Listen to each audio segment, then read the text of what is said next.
if it's a we thing. He's speaking kind of French here. Audience, I believe that Bernice, for being honest, Bernice doesn't like seeking counsel. If I'm just being honest, as a friend. Wow, he said, "Let me throw Bernice under the rug." Yes, this is something I have seen with my own eyes. Is that she would just like maybe go to Janet a little bit and like give me the eye. Maybe she go to Janet a little bit and get some answers, but to seek a multitude of counselors, she's like, nah, bruh, I'm not doing that for myself and stuff like that. Sorry, I'm not trying to put you under Let the me bus. speak for myself. Speak. Okay. Speak or forever hold your peace. So clearly, Nana's been waiting. Accusations have No, been let me put tell you against something. Nana's been waiting. Nana was You're waiting. damn for this. right I've been waiting. He was like, I am gonna come for Bernice today. But he's not wrong. He's not wrong. Welcome back to Juxtaposition. I'm your host, Nana, alongside my two lovely co-hosts. Janet. And Bernice. Wow, we usually do it in reverse. You know, it's usually Bernice and Janet. Yes, and honestly, I was looking at you know how they transcribe the Spotify? Every time I say my name, it says Brittany. So I told you every time, guys, I call her Brittany. I don't know if she's supposed to be a Brittany, but I call her Brittany. What was yours? The one the lady called you? Jeanette? No, it wasn't Jeanette. Janice. What's Janice? Oh, Janice. Janice. No, but I'm saying, is it the way that I'm pronouncing my name? Bernice. I don't know. What did they used to call you back in the day? Bernice. No. What did they used to call you back in the day? They used to call me Ben Rice. Can you imagine? That's damn, bro. Can you imagine? I never knew These that. These people are ruthless There's back some, then. They're so yeah, mean. elementary Ben school. Rice? Like Uncle Ben? Yes. Damn, that's crazy. I know. Maybe one day one of my elementary school friends will watch this and be like, I was the one who called her Ben Rice. I hated that name. I was so like, but I don't think I really said that you didn't like it. But I was like, don't call me. You know when you have to go along with it because you want to be I said, part don't of the call cool me. kids, so you don't really say Like, like, oh, for I don't years like it. they called you Ben Rice? It was like probably like grade 6, 7, maybe 7, 8. Like the latter, like. Damn. I know. It's not nice. That's crazy work. How be the ones to be helping them people, when they people are bullying them? I push bullies. I push them. Janet was definitely a person who pushed people. I did. If someone was to bully me, I'm not having it. I pushed my bully down. Also, didn't you injure somebody? I did. You know who you are. Hmm. I pushed. Okay. Phew! I said, don't you ever in your life talk to me like that. You don't know who I am. Yeah. Some seasons I was the bully. And then Dana a bully? Who are you was bullying? Not. One time I took this kid's watch, his G-Shock, when G-Shock is in. G-Shock? Yeah, you don't know what G-Shock is? No, the big fat. Yeah, the colorful one. Yeah. Oh. I took his G-Shock, and it was a group of us, so I took it, and then I acted like someone else had it. So I was like, yo, I can get G-Shock back for you, but all you do is that give me like $30. Oh my gosh. Nana was a hustler. I would never forget that. And then he's like, yeah, I'll never forget his name, Tommy, Asian. Oh, I'll never forget his name.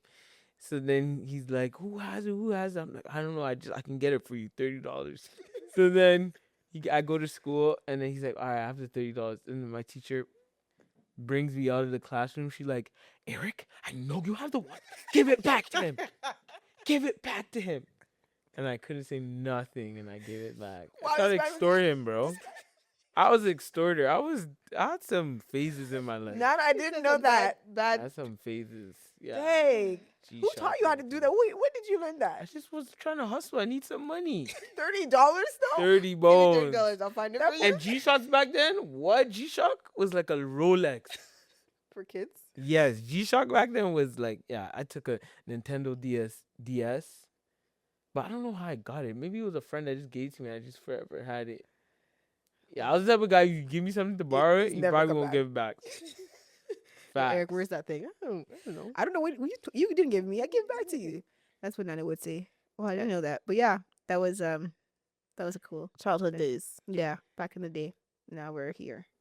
So guys, I hope you guys enjoyed the last episode. For those who have watched, if you didn't, go ahead and watch listened. it. Or listened, yeah. If you haven't listened to it, go ahead and listen to it. We talked about obedience and conviction and doing the thing that the Lord told us to do. Mm-hmm. When we want clarity, we don't do it. Yeah, but we're still continuing with the AI series kind of thing where we're talking about questions that people often ask, or kind of go to the quick answers, obviously on the internet, social media, all that stuff. And so this week, excuse me, we are talking about validation culture versus truth in love. So a lot of times, you don't like correction. Nobody likes correction. But the Bible says us that those who love correction are wise. Yes. Which is crazy. Those who love wisdom loves themselves. Yeah. And people who seek knowledge love them. So I have that verse written on my in my desk. Yeah. To love yourself is to love wisdom. Yes. And so we're going to talk about that and having to deal with that in this day and age and how we struggle with getting correction and seeking wise counsel. So I don't know if it's a we thing. You're speaking kind of French here. I believe that Bernice, for being honest, Bernice doesn't like seeking counsel. If I'm just being honest, as a friend. Wow, he said, "Let me throw Bernice under the rug." This is something I have seen with my own eyes. Is that she would just like maybe go to Janet a little bit and like give me the eye. Maybe she go to Janet a little bit and get some answers, but to seek a multitude of counselors, she's like, nah, bruh, I'm not doing that for myself and stuff like that. Sorry, I'm not trying to put you under the bus. Let me speak for myself. Speak. Okay. Speak or forever hold your peace. So clearly Nana's been waiting. Accusations have No, been let me put tell you against something. Nana's been waiting? Nana was You're waiting. damn right I've been waiting. He was like, I am gonna come for Bernice today. But he's not wrong. He's not wrong. Obviously, I do seek counsel. It's not like I don't. When did you start? Dang. Was this an interrogation or something? No, I'm asking. No, let me explain. Okay. It depends on what I'm seeking counsel for. Like certain things, it depends. But to be honest, naturally, I don't seek out counsel. Not because it's not there, because I often will use that like, oh, there's no counsel around me. There's nobody I can really go to because there's people around. But I think it's the fear of judgment, the fear of not being able to be myself, and then people judging me based off of what I'm sharing and judging me off of my actions that I've taken or things that I've done already. So that's why I'm hesitant to go to counsel, and that obviously is the enemy using that as a weapon towards my own personal destiny, because you need counsel. There's absolutely no way you're going to go in life without having counsel. But that's something I've definitely realized, and that is not, like I said, he's not wrong. You could, so it's really the fear of being judged, and I think it really does come from just childhood, to be honest. I think it really stems from my parents. Why didn't it? It wasn't an open space to be like, hey, this is what my mistake. Like, so you couldn't come to them. Like it's like you couldn't make mistakes. You couldn't really say like, hey, this is what I'm thinking, this is my mindset, I need some help. Even though they desire to have that, it wasn't the environment wasn't created for that. And so, and obviously they're doing what they knew how to do based off what they came from, right? So it's not a blaming thing, but they just never gave me that opportunity to just be me and just share what I like my thoughts and my mindsets and ask for counsel in that sense. So I think if I had that as a child, I think it would be a lot easier for me to go out and seek out counsel and go to someone I feel like I can trust. Now, mind you, that has changed recently. She's making new waves. The Lord has definitely prompted me not to do things on my own and make decisions by myself without seeking out counsel first, especially if you're in a state of confusion. So don't be thinking that the state of confusion is just going to disappear. But I think it's important that obviously we're jumping the gun, but it is important to, if you're in that place where you're just like, I don't know what to do, and you've prayed, you did all those things, obviously go out and seek counsel. Not just counsel, godly counsel. Yeah, a wise counsel. Even godly counsel too, but there's also ways the Lord will use other people in your life, even if they're not all like, they're not believers, counsel, right? Yeah. But the first thing is obviously go to somebody who is a believer. I think even especially if it's a situation that is like has to do with your life. Yeah. Like deep life decisions. Yeah. And you're like, you really need some wise decision on this. So yeah. Yeah, I mean, that was beautiful. I like that. Where you were before to where you're at now. Thank you. Just like this podcast. It's shown growth through from the beginning, and now we're growing and maturing. Facts. And yeah. Facts. Well, I feel like for me, I lay it down all at the table. Like, Mhm. boom. I lay it there. And maybe with me, it was a bit easier because maybe when I was younger, I used to go to like the pastors and stuff like that, or the Mhm. mentors, and just tell them everything. Sometimes, even now to this day, I have to be like, okay, I think that's too much. Like, I think you actually have to go pray about it some more, Mhm. or just shut your Mhm. face, you know. So I go to like, I keep it's like a toolbox. I look at it as a toolbox. Mm-hmm. These people in my life, I go to people if I'm the state of confusion or like work stuff, or like if I just need to get something off my chest, so on and so forth. Um, and we're saying this in the pre-meeting. I just don't feel when I share. I just It's like, what are you gonna do with this? Mhm. Because what will stop me from sharing something with someone, because I will maybe think, oh my gosh, you're gonna share this with someone else, or I can't, like, are they gonna betray my trust and all that stuff? Mhm. But most of the time that doesn't happen. And in my head, it's like, what are you gonna do with this? That's why I like sharing with. Are we allowed to name drop here? I mean, it's up to you, but I mean, I I don't know. think. I like sharing with a certain individual. Mm-hmm. I was supposed to say it's white, but no. I like sharing with a certain individual because he's not friends with nobody in my life. So it's easier for me to share. He has no bias, Mm-hmm. and this is actual godly counsel Mm-hmm. Yeah. as well. He has no bias. He won't like just pick me because he just knows me. Like, he can see different things, like from a therapist perspective, per Mhm. se. So I just like to lay it at the table, even with like my brother that we don't really have the most deepest conversations all the time. There's been times where I just laid it like there, Mhm. you know. So, but there's been times where I said stuff And it's been used against And you. it's used against me, or backfire. they went to go tell someone else, like, oh, you showed me your signs, and I just Yeah, you don't know share anymore. to not come to you with certain Mm-hmm. stuff. Yeah. But yeah, I just don't I think that's one of my superpowers God has given me, is the transparency part. Mm-hmm. Just, who cares? But obviously, like, I'm not gonna say something to hurt someone in terms of me trying to seek counsel and seek wisdom from other people. Like, yeah, Pastor Walt at my church, he's so blunt with it, and I'm like, damn. The other week, he even admitted this in our small circles today. He's like, yeah, sometimes like I can be blunt, I don't know. But he said something not rude, but it was Yeah. like It cut. It cut. cut deep, and I'm like, Yeah. damn, I didn't think of that. Mm. And I'm just there sitting like, mm-hmm. Like like I teach. I'm in a principal's office, just getting in trouble. Like, damn, Mm-hmm. So you need I that. agree that I'm a sharer Mm-hmm. basically. I share my heart. I'm quite vulnerable. Sometimes I share too much. I think it's for me, once again, I said it's a problem shared is half solved. Mm-hmm. Yes, it's recording. It's half solved. So I think sharing for me allows me to just release all the things that I had to say. And I don't have an issue with, I think, people using it against me. Maybe that's a bad thing. Because in life, I'm usually a sharer. I don't really think Yeah, I Janet don't talks a second. lot. And people think, wow, is that an insult?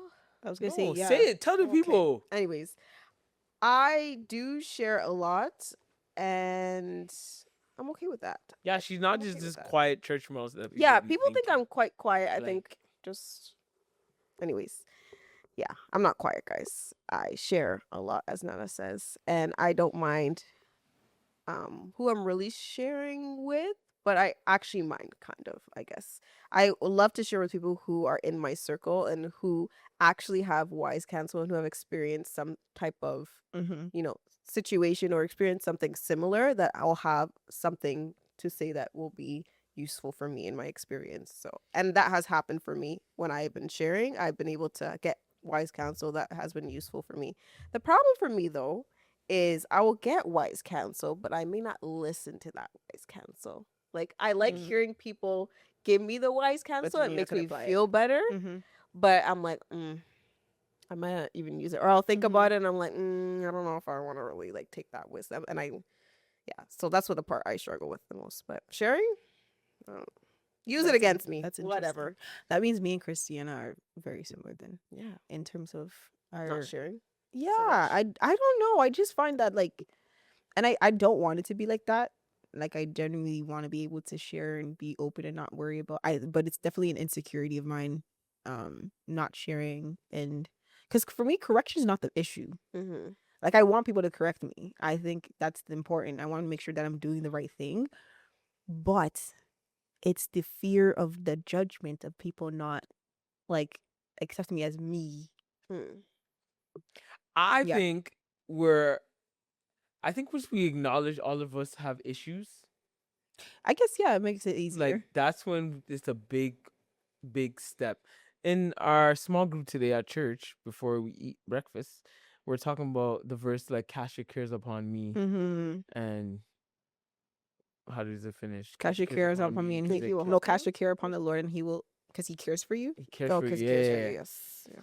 And it's like, realizing that we all have issues. All of us come into the church having problems, and your problem's not bigger than the next man's, right? So it's like once you realize from you, like, we're complex human beings. And if you talk to someone and you're seeking wisely counsel, we hope and pray that that person understands that, this person sounds crazy, but bro, you were once in that situation as well. Yeah. And I was even going to say, even when I'm getting counsel, I even have to preface it by saying, like, yo, I know this is going to sound crazy, but hear me out. you know? So, like, it's cool. Calm. Yeah, I guess. Okay, let me ask you guys the question here. When did correction start feeling like rejection? Has that ever happened to you? When did correction start feeling like rejection? Yeah. I mean, have you ever had Yes, 100%. Mm. Correction feeling like a rejection. Yes, especially growing up in the African household. It's like the way they would say stuff, it's like you're trying to correct me and I get the intention behind it, but it feels like the way you're talking to me, it feels like you are rejecting me, if that makes sense. And it's a feeling. I don't think it's the way someone's saying it. For example, I don't know. I'm watching a movie and stop giving away the plot. Some people in their brain could be like, oh, you don't want me around because I'm talking too much. But no, you're saying stop giving away the plot because you're ruining the movie for everyone else. Yeah. So I think it's the way people can say things. How are you saying it? Because sometimes for me, you say something and I blocked you out. I didn't even listen because the way you said it to me. Yeah. We just had a little disagreement the other day, and I know the way the person said something, I stopped hearing. Please don't know. But have you experienced that in terms of, has God corrected you where it felt like you were being rejected by God? Because I've never felt that before, but I'm just curious to see if you've ever had that before. Humans, but I don't know about God. You never had? Okay. I don't Has think God I ever felt that. corrected you at some point where you're just like, oh God, I know. Ooh. Well, I think it's more so doing something and then you're like, oh shoot. So He has never corrected you in terms of like how you think about certain things. Oh, his mommy. Sorry, continue. So has God ever like corrected you in terms of like even how you think about how you think about Him? Has He ever given you like this inclination like, hey? I don't think about Him, but I think about others. Like He's corrected me on how I think about others and how maybe I perceive them wrong, or maybe I've had a bad view of them. Like let's say, oh, Good. this is how they always are. This is how they. Like I could do that to Bernice. I'd be like, oh, I don't know. Let's go back to the famous dishes. I'm like, she never washes dishes. She doesn't care. She's not respectful. Like she doesn't even.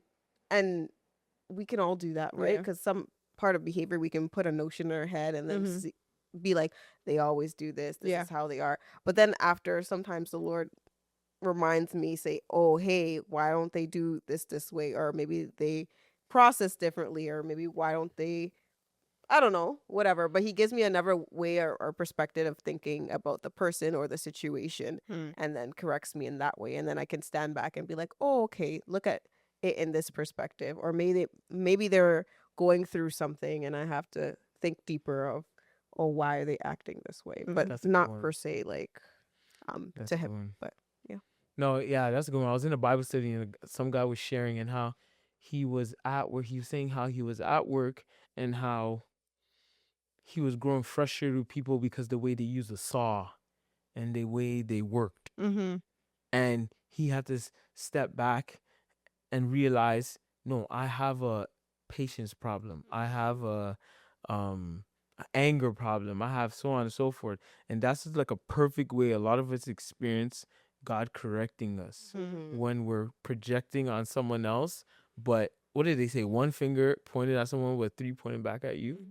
Exactly. That's how it is when it comes to just how our minds work when it comes to judging, correction, and all that stuff. It's like, yeah, that person might be doing something to you, but don't miss out on what God is trying to teach you in that moment.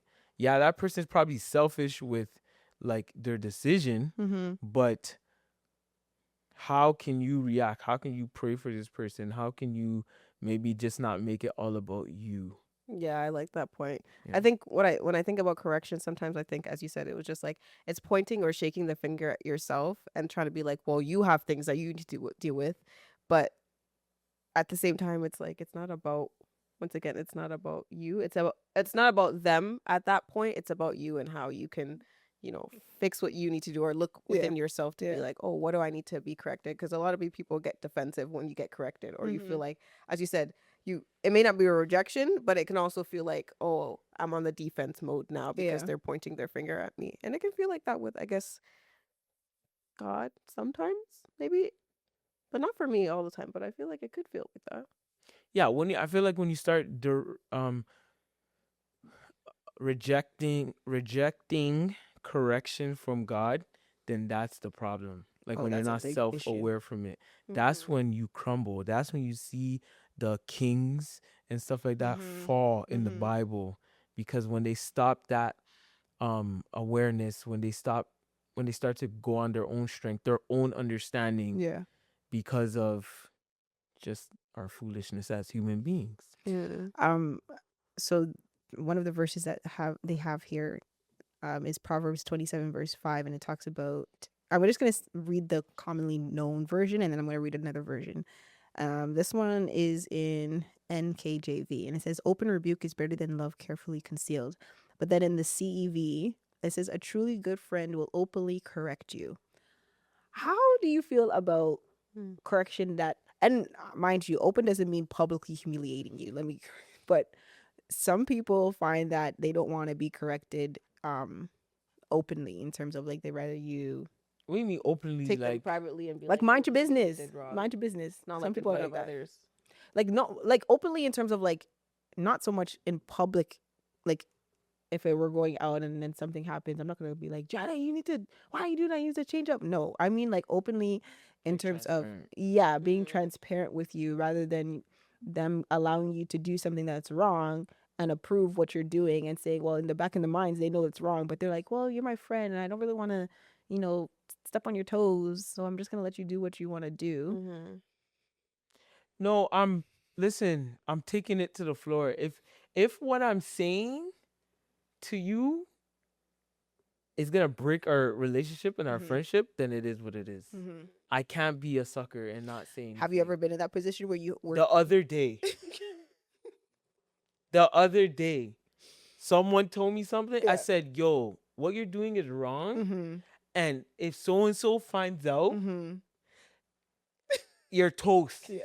And I said to my other friend, yo, tell this guy what he's doing is wrong right now. Like, I'm not gonna laugh at this. I'm not gonna encourage this behavior. And it hurts sometimes. It even feels awkward, especially when you do it to the ones you never had that relationship with, in terms of confronting each other. like a conflict? Like some friendships that's just always been get there. Good. yeah, just good. Yeah. Yeah. Peaches and creams. Yeah. Like this was a situation like with me where it's not a friend where we did a lot of correcting with each other, a lot of vibes. So when they told me something, I'm like, what you're doing is wrong. You need to cut it out. And I'm like, but it's like they need the truth. Yeah. As I say, the truth hurts. But the truth sets you free. So would you rather Yes. be trapped and In ensnared bondage. and People think it. I once again, people like the comfortability of not really being corrected.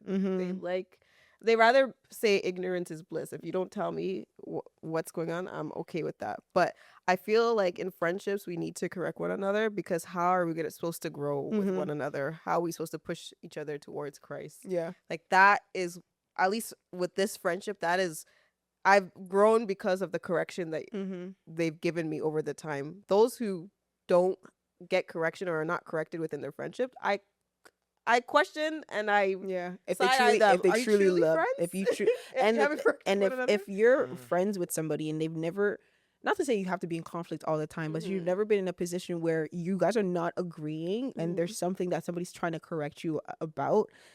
If you're in a friendship for, let's say, 2 years, 3 years, there should be some type of change. There should be some type of change, because like they say, iron sharpens iron. It shouldn't be where you're in the friend and nothing's happening, especially if you call each other like close friends, best friends.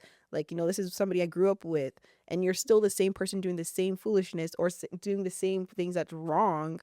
Then, like you said, it makes me question if the friend truly loves you or they're just using you for comfort. Because people like comfort. I love. know. Yes, man. I just need Or you people to be love me. they use them for the things that they have or they give to them. Or they just want to or hear status or certain things. status. So they'd be indeed. like, "Oh, he's popular. I want to befriend him." And a lot of those people, if you look at people's circle, they'll be like, "Oh, I have a lot of friends," but it's like, do you really have a lot of friends? And who of them out of here can correct you or call you out on something?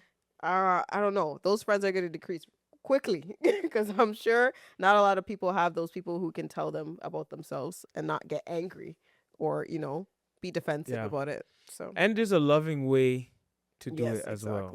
Yeah, I had an issue with saying things that were true, but it could be very like mean, and like a lot of people were like, "Well, I said the truth."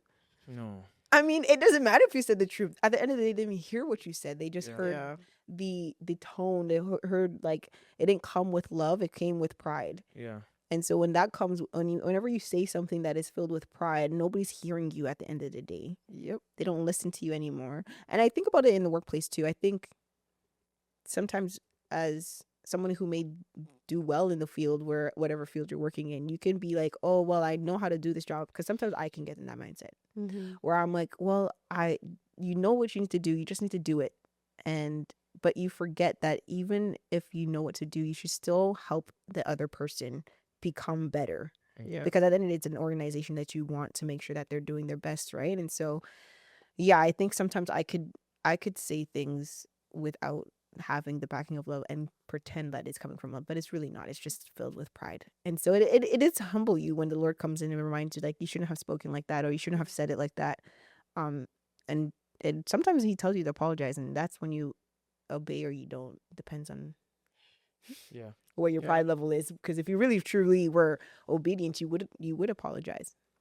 Yeah, I'm just very big on tone, man. I know this guy's tone for days. No, I'm toned too. So big on Telling tone you. because the It's thing gonna is, get you off. you have so much time to think about what you want to think about. So just be nice. I'm not saying to be passive. Be nice of what you're saying. Yeah. And if it needs to get there, then it can get there. And at least both parties understand that we're both heated, and it is what. But as an initiator, it's like, what are you doing? This guy said, first we have to be on the same plane, same level. Yes, sure. Same voice, volume. You Yeah. know, It's the way choice of words matters. choice of words matters. Your body language Does. matters. Your eyes tell a story. It does. Gotta say it right. Actions speak louder than words. Something that came to mind, I think it was talking about prayer. I think it was a sermon or something talking about prayer and how like we pray for like God to transform us and all that stuff and do the work inside of us. And But it's like when we pray, do we actually fully surrender to him transforming us? Because when you're talking about tone, people are like, well, that's just the way I talk. I hate that when people say that. Such a But it's poor not excuse. Such a true because you default didn't to come out the things. womb I'm talking like, like that, what? right? And so that's why this thing came to mind. I was like, well, if you're praying and you call yourself a believer, but your tone is off all the time with every individual, we're questioning where your prayer level is at in your Your intimacy. posture. Yeah, because Mhm. it comes off like, well, you're going in the secret place, but for what? They're not getting the fruits of the Like, spirit. what's coming out What's of coming there? out of it, right? And the transformation and the Yeah. because and when you're in the presence of God, you will be transformed. It's not a matter of if, it's when that you're it's every time you're coming in, you're going there. It's always gonna happen. Yeah. But if you're filled with pride, it's never gonna actually show up in your life, Yeah. right? And so when he was talking about tone, I was like, it makes me also to think about when I ask God for transformation and like, God transform my heart, God purify my heart, and I'm going in there, and then the next day I'm doing the same thing. It's like, really, did I fully surrender everything to God and actually submit and let him do the work? Yeah. So And you're gonna have your days too, for sure. Yeah, it's where true. you know you're not always gonna get the tone right, but it's always good to apologize and all that stuff. I notice I get loud, and I always said to myself, "Why are you loud for? Why? What's wrong with you?" Like, can I'm you not? passionate. I'm just I know. passionate. Very. Well, that's- I don't know. Yeah. I'm trying to think, like, for me, what's my struggle with telling people things. What do you think? Well, Janice just shuts down. Janet don't want to tell people sometimes. Yeah, but she says it once and then she's like, "You're not listening." Well, I'm not saying it again. I said it once, you better hear it. Yeah, she just shuts down. Yeah, I probably do shut down, but I think I try to say it in love per se. Yeah. I'm trying to practice that, That is a good example in the household for my house. but I try. I try. I got work to do still. I do. I still have work to do. But Janet does It takes a lot of a patience, good and job. actually sometimes I'm like, I'd rather just say it this way mm-hmm. and say it a little bit meaner. Maybe they'll get it more. But then I'm like, not gonna work out very well. Or I think the one thing I've learned about tone, just practicing in general, is certain people can handle certain ways of how you talk to them. I've learned that over time, like in Facts. just family members. Like maybe I can't say this way to this person, but I can say it this way, and it will get across. The message will get across. So it's, I think, studying who you're with, who your family members are, who your friends are, and knowing how to talk to them, and you know what to say, when to say it. Sometimes I don't even say certain things to Bernice at certain times because I'm like, that's probably not gonna bow best. So what type of person? How would you approach us? What's like when if you need to say something to Bernice or me? How would you approach it? Well, with Bernice, I'll look at her day. I'll look at it's not even a joke. And guys, it's tips and tricks over here. Take it. I look at her day, what happened during her Big bad day. wolf, man. I look at I look at her mood. I think also her face tells a lot of what happened during the day. So I'm like, I don't think if I come now, she might not respond well to what I'm saying. Or I'll be like, hey, like, how's your day, or something like that. And usually it's like in the washroom, or maybe we're going in the car. That's probably the best places to catch her. But you gotta look at someone's day, what they went through. Are they ready to receive that message? Probably not. Or maybe they are. Maybe they're open enough to receive it. There's days where I come to Bernice and I'm like, I know she's ready to receive what I'm talking about. Some days I'm like, not a good idea. Yeah. And then when I feel like you're mostly always ready to talk. And when I approach you. But there's some days I'm like, oh, maybe I don't. Maybe I shouldn't say this now. But Yeah, mostly not everyone gets that pass though. Yeah. You have to schedule calls if you want to come and just say straight stuff. True. Well, Yeah. any last final words before we close off our episode? Clarity is kindness. And tone matters. yes. And remember, always do it with love, no matter what you have to say or whoever you're correcting. Remember, love is the And root. pray for friends that will tell you the truth. Yeah. Yes. You want to know what your life, you want to see where your life is going? I'll look at your friends and I'll know. Pray for good friends, honestly, not true. friends that will just Yes, man. enable you to do foolishness, to buy anything and all that stuff. No. Keep the good ones around you, man. Indeed. Well, you know what you need to do?